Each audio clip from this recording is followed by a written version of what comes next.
नर्मदे हरे रामकृष्ण हरी. आपला राघव नर्मदा परिक्रमा नक्षत्र आयोजित आपला सत्संग सप्ताह दरवर्षी आपण नर्मदा माईच्या किनाऱ्यावर एक आनंद म्हणून करत असतो. नित्य नैमित्तिक म्हणून नाही, परंतु एक आनंद म्हणून आपण तो सप्ताह करत असतो.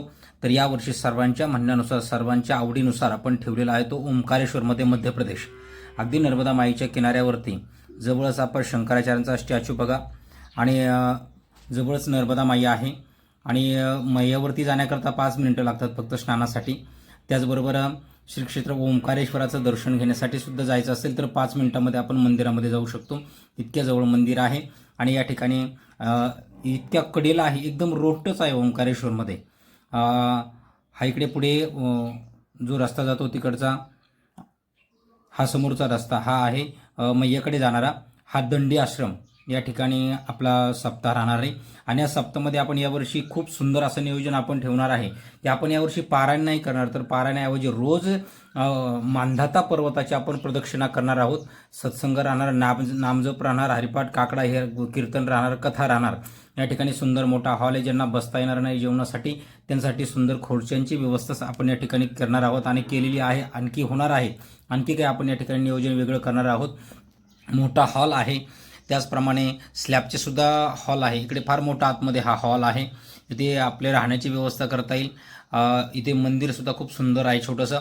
तर रमणीय ठिकाणी या ठिकाणी आपल्याला हे पाहायला भेटेल तसं आणि अनुभवायला भेटेल तसं. आपल्याला या ठिकाणी आपण 9 दिवस राहणं होणार आहे ओंकारेश्वरमध्ये. पितृपक्षामध्ये हा सप्ताह आपला राहील, म्हणून वेगळे काही विधीसुद्धा आपल्याला त्या ठिकाणी करता येतील. किती सुंदर हॉल आहे बघा. या ठिकाणी स्टेज वगैरे असं राहील, कथा होईल, कीर्तन होईल. आपल्याला खूप आनंद त्या ठिकाणी लुटता येणार आहे.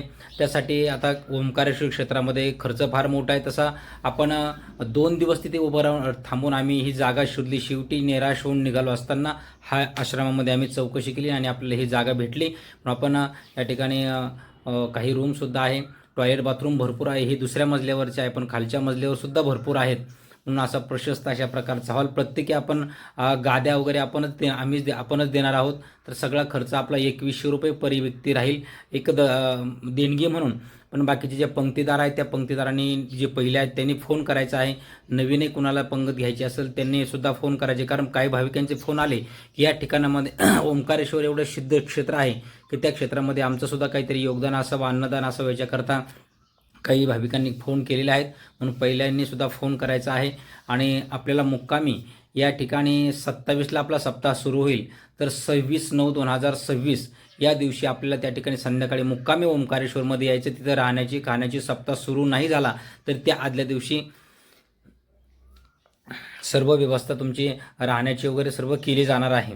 म्हणून त्याच्याबद्दल निश्चिंत राहायचं आहे. प्रशस्त आनंद ह्या हॉलमध्ये, प्रशस्त एरियामध्ये, प्रशस्त असं पवित्र ठिकाण असणारं की ओंकारेश्वर 12 ज्योतिर्लिंगापैकी एक आहे. तर आपल्याला इथे सप्ताह आपल्याला करायचा, सत्संग आपल्याला या ठिकाणी करायचा आहे. म्हणून जास्तीत जास्त भाविकांनी आपण त्या ठिकाणी संपर्क करायचा आहे. आणि देणगी म्हणून आपण 2100 रुपये ठेवले, कारण की या ठिकाणाची म्हणजे आपल्याला भाडंसुद्धा भरपूर आहे त्या ठिकाणी. पण अनायासे आपण आता फायनल सगळ्यांची इच्छेसाठी आपण केलेलं आहे आणि आनंदसुद्धा त्याच पद्धतीमध्ये आपल्याला लुटायचा आहे. म्हणून सगळ्यांचा सहयोग त्या ठिकाणी असणं गरजेचं आपल्याला असणार आहे. म्हणून या ठिकाणी अगदी रोडच्या कडेला आहे.